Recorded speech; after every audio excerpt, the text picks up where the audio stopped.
Voilà, après le déjeuner, la vidéo numéro 5, et bien sûr, tous les droits d'auteur sont réservés à moi-même, puisque c'est moi l'auteur et c'est ma vraie histoire. J'espère que vous avez bien déjeuné tous. J'espère que vous comprendrez par vous-même les choses et que vous trouvez les réponses vous-même à mes interrogations. C'est le but de ces vidéos aussi. Je ne vais pas tout dévoiler non plus pour des raisons de droit d'auteur. Il n'y a qu'une partie sur mes vidéos. Si vous voulez en savoir plus ou si vous êtes intéressé par mon histoire, vous pouvez toujours vous manifester. Je serai disponible pour pouvoir en discuter et éventuellement signer quelque chose. La suite. On était rendu au soir du 14, du 14 juillet à minuit. Donc, je prends mon traitement comme il me l'avait ordonné mon psychiatre, le psychiatre des urgences, et je me mets au lit.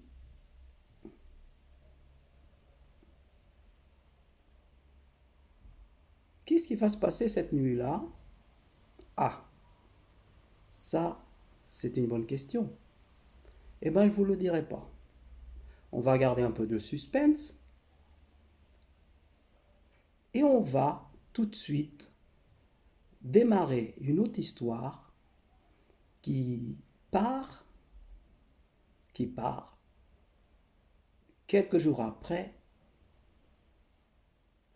où le soir de mon rendez-vous à l'hôpital Kléber, aux urgences, avant de partir, on m'a rendu une feuille avec des adresses. Et surtout, une adresse entourée en rouge, centre psychologique de Clamart. Et ils m'ont bien précisé pour que je prenne un rendez-vous au plus vite avec un psychologue. Bien. Lundi dans la journée,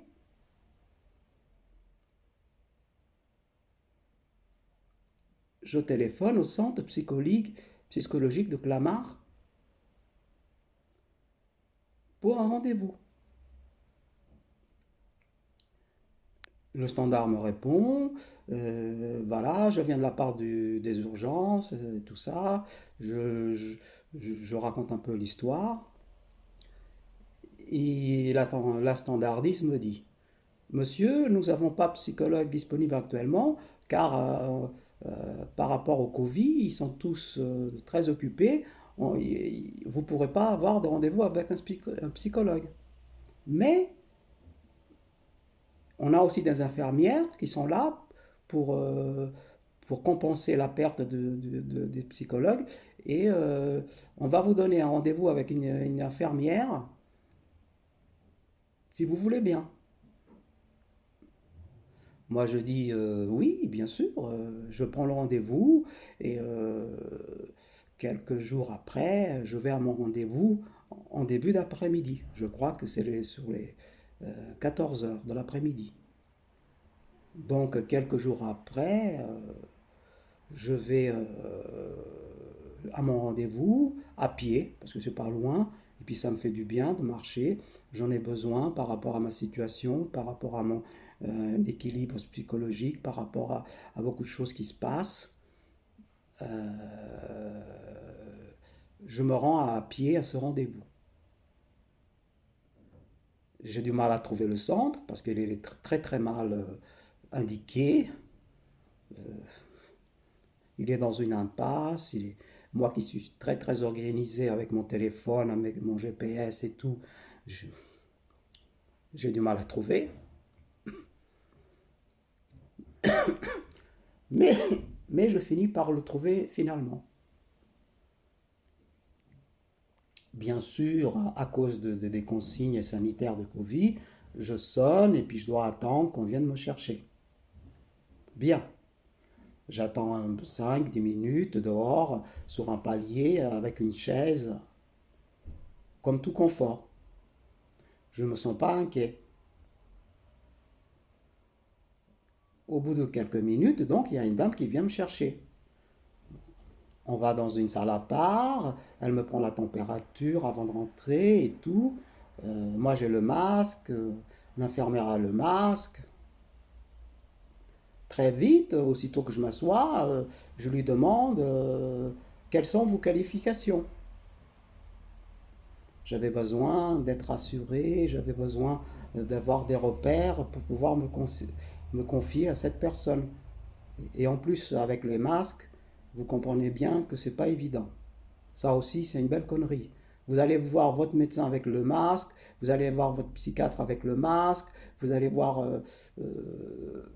des gens importants, votre banquier, votre, je sais pas, le trou du cul du monde, j'en sais rien, avec le masque. Comment voulez-vous, comment voulez-vous que le contact se passe bien? Comment voulez-vous que les gens ressentent votre malheur, votre angoisse, votre mal qui est à l'intérieur de vous? Comment voulez-vous? Comment voulez-vous? Ça, c'est encore une autre question. Bref, passons. Ça, c'est...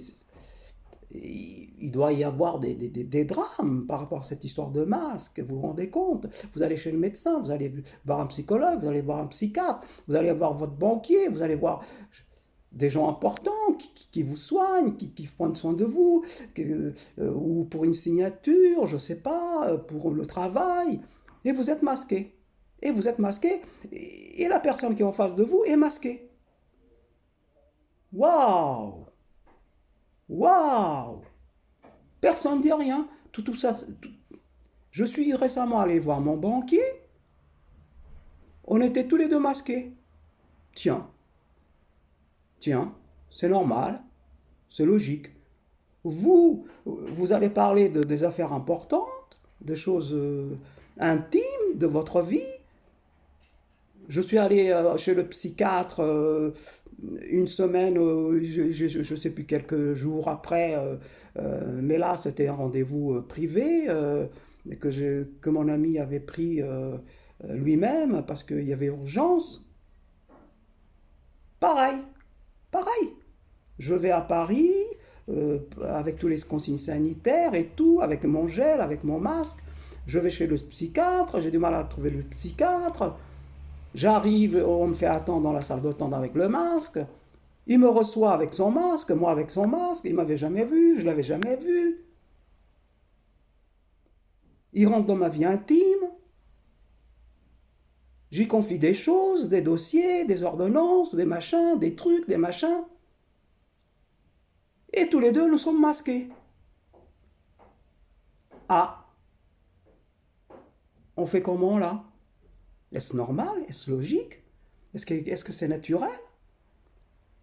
On va parler de santé, on va parler de la vie de quelqu'un, de son état mental, de son état tout court. Il y a deux personnes qui sont masquées. Et vous êtes obligé de vous confier même à quelqu'un qui est masqué. Ah, il n'y a pas un problème là? Tout le monde trouve ça normal. On va chez un médecin, on va chez un psychiatre, on va chez le trou du cul, on va...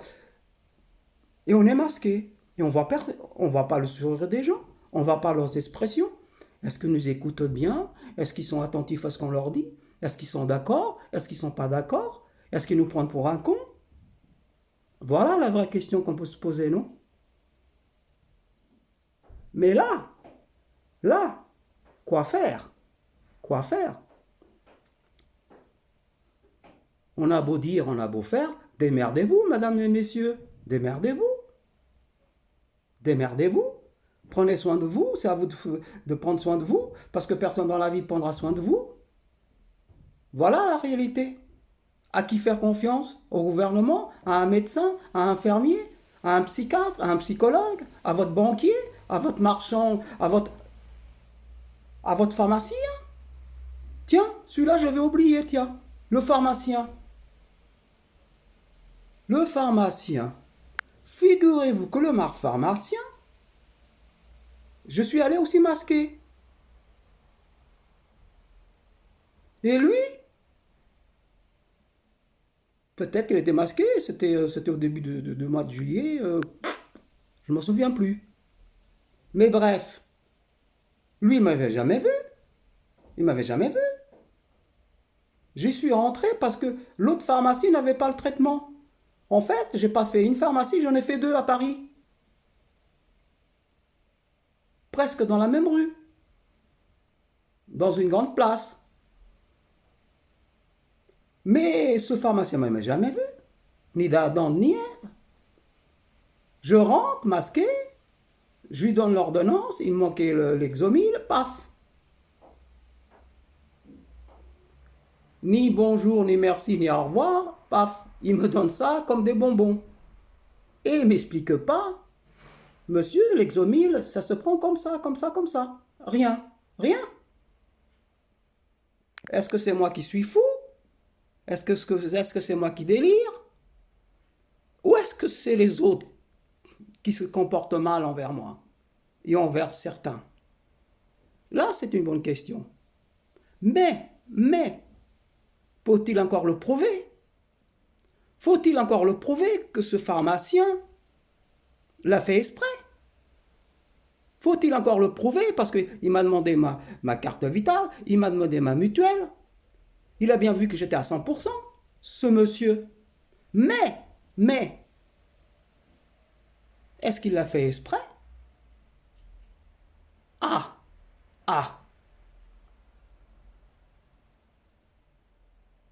Mais accuser des gens comme ça, sans preuve, vous pouvez pas, n'est-ce pas? Mais j'ai une petite idée là-dessus, qui sera développée beaucoup plus tard. Beaucoup plus tard, si vous permettez.